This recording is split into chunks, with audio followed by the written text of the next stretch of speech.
Well, I think that the diplomatic language is almost exhausted on these occasions.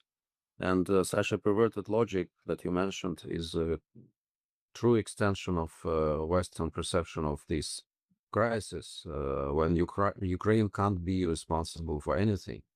So they want to start history from 2022. They claim that nothing that happened before this date ever existed. So they try to deny our arguments that the war was ongoing there from 2014, that we came there to stop the war, when all the means were exhausted, when Minsk agreements were sabotaged, the agreements that gave very good chance for Ukraine to regain its territorial integrity as far as the Donbass was concerned, to become a normal, friendly country towards Russia. All this was absolutely dashed, and now it comes to the very, I would say, what is the right English word?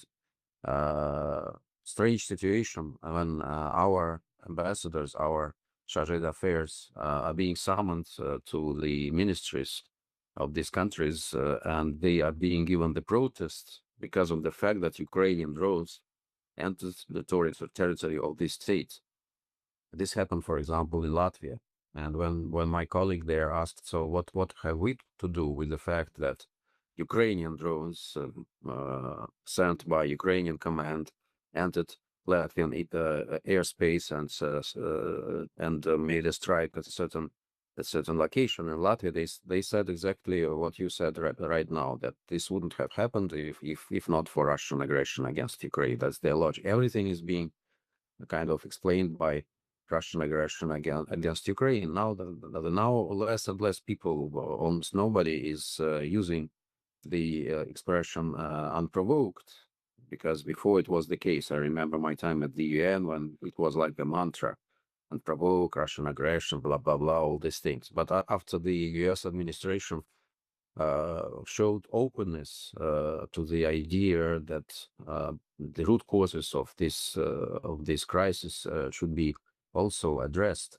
If we speak about long-term and sustainable solution, then at least European countries a little bit changed their rhetoric, and they now do not use this word unprovoked, because this is ridiculous. Everybody understands that there were events that were before 2022, which led to the situation where we are today. So again, this is a perverted logic. They do not see anything that is happening in Ukraine.